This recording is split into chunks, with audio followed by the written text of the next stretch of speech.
Bobby Espinosa. Thank you. El Thank you. Chicano himself. We are very lucky.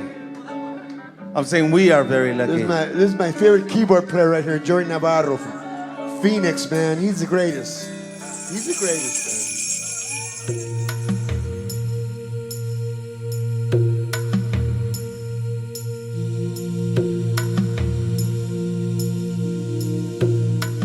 Why do I play? Man, I've asked myself that same question many a times. And at this stage of the game, it's become more difficult to answer.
See, I'm a kid from Tolleson, Arizona, who's had the unique experience of making music for over 48 years. And to say that I love playing, man, that's a huge understatement because that love has become my life. Fact is, I barely remember life without music. I was born in 1962, but it seemed life started the day my parents bought me that first organ for Christmas. So at 6 years of age, it didn't take long to discover the gift of a great musical ear, because soon thereafter, I started playing along with the radio and my parents' records. I could hear the harmonic content of a tune and figure it out. My parents realized this, and they gave me never-ending support.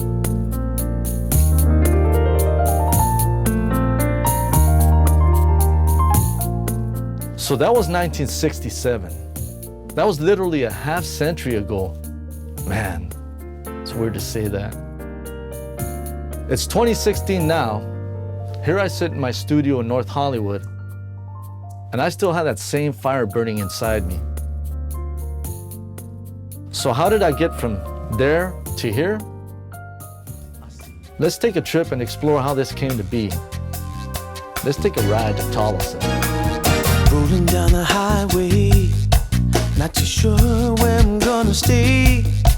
All I know is I got some bills to pay. Once again through the I-10 highway, I ride.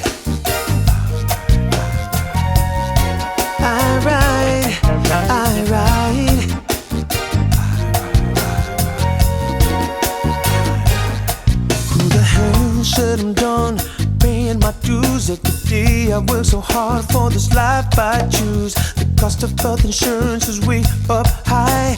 Once again through the I-10 highway, I ride.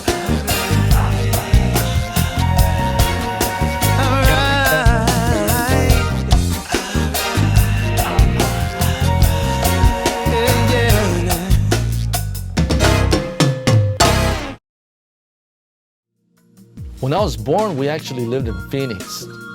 But in 1971, we moved to Tolleson when my parents bought a property and built a house. See, both sides of my family are from Tolleson, so there's some deep roots there. And by that time, a few Christmas had passed, and I was upgraded from that first organ to more of a professional keyboard. I believe it was a gem organ. Now, the first musical experience was around 1974. We lived in Tolleson for 3 years, and word got out that I was a talented young organist. A young organist who had a nice music room. So I was in 6th grade, and during the lunch break, we were playing basketball. I was playing with my friends. And I was approached by a couple of older kids, and they asked me if I wanted to join their band. Without thinking about it, I said yes. Didn't give it much thought. They said, fantastic. Can we rehearse at your music room tonight? I said, sure. I didn't know what I was getting into. I was in 6th grade, 11 years old. That afternoon after school, I went out to play with my friends. And that evening, I came home to a packed house. My parents had no idea what was going on because I hadn't had a chance to tell them. They were pissed. So when I walked in, I thought I was in big trouble. Pop says, "Mijo, what the hell's going on?" Luckily, Danny, the trumpeter, his father was there to smooth things out. He ended up getting in trouble. That was awesome. I explained it to you, and you and Dad were okay with us rehearsing. What was going through your mind? Help. My parents let us rehearse. We started playing and it actually sounded good. I could see Pop sitting in the corner. He was rubbing his chin. I could tell his wheels were turning. Within 3 weeks, Pops became the manager. My brother Art became the singer. And we started making money.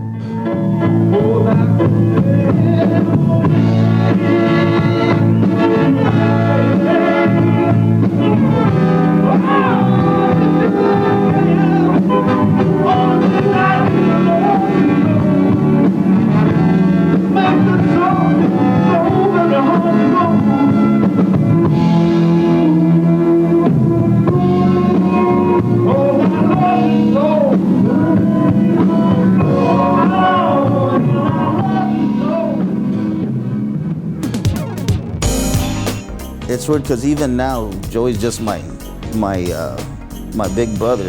Happens to kick ass at keys, but he's always gonna be big brother first.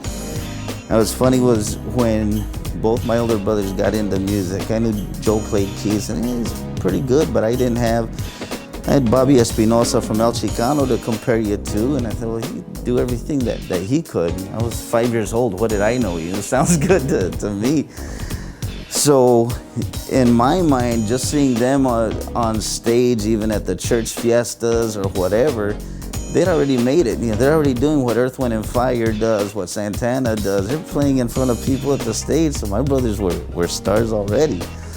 But the funny thing was, I thought Art was the badass because he sings and Elvis is a singer. I didn't, like I said, I didn't have any keyboard players to compare my other brother to. But when I saw the talent was when they were rehearsing right in the barroom one day, and when I thought, wow, Joey is a badass, was when I saw him doing backup vocals on Shake Your Booty by Casey and the Sunshine Band. Because that was the first time I'd heard him sing on mic. I said, Art sings his ass off, Joey's singing too. He said, wow, I think Joey's gonna be good at this too. That's when he made it. Shake Your Booty, in my mind was when he got over. Now, to my understanding, I was a really good, normal, quiet kid. How was Joey as a brother when you guys were growing up? Oh my God. When he was young, he's I would have to say pretty unique individual. We were living in Phoenix at that time, and my friends would come over and they'd hear him play that little keyboard, and everybody was like, wow, he's really talented, that he's gonna do something someday and stuff. And so, but that's when he kind of like focused in. He was a little wild and mischievous and just a little wild, but he's a good brother. I couldn't help it. I couldn't help it. Was prone to tantrums. Oh, yeah. I was. What's a good story you could tell us that happened between you two, musically? Oh my God. Jeez. What are you thinking of? What are you thinking of? What do you want me to say? What can I say? Yeah, let's just save those stories for the movie. Anyway, back to the band. The first group was called Los Nuevos, which in Spanish means the new guys. Then later changed the name to Suerte, which means luck. It became a family enterprise where Mom was busy making costumes and Pops went out to hustle work. We were a cover band in demand.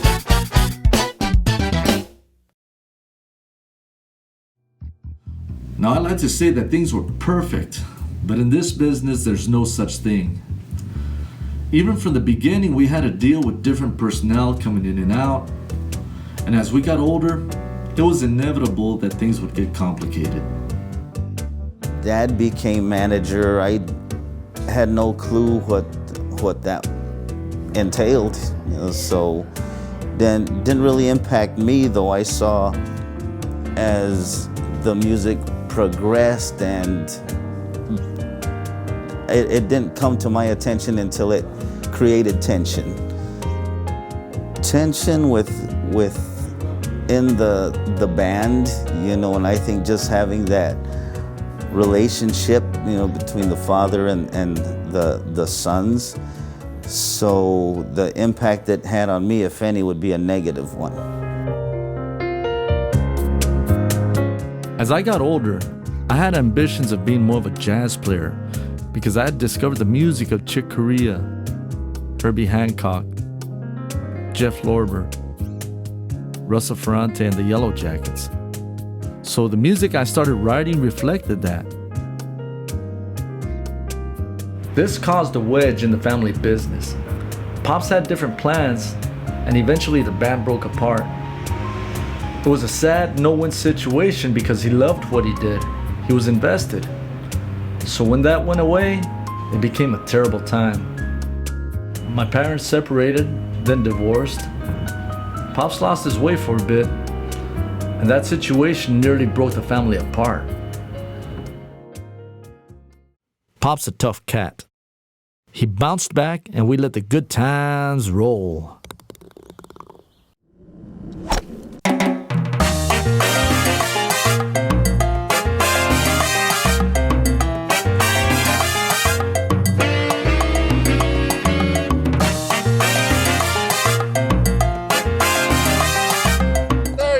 Back-to-back fours.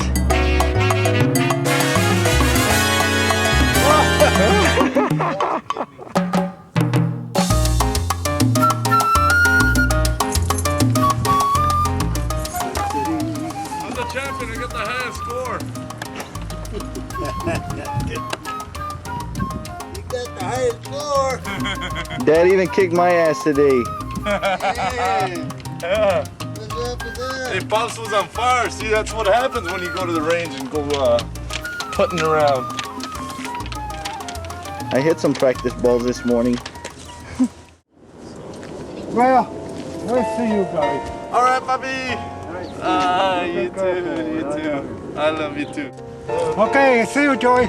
Adios. All right, Bobby, good playing with you. We'll see you. Oh, I have a day off next week too. Woohoo!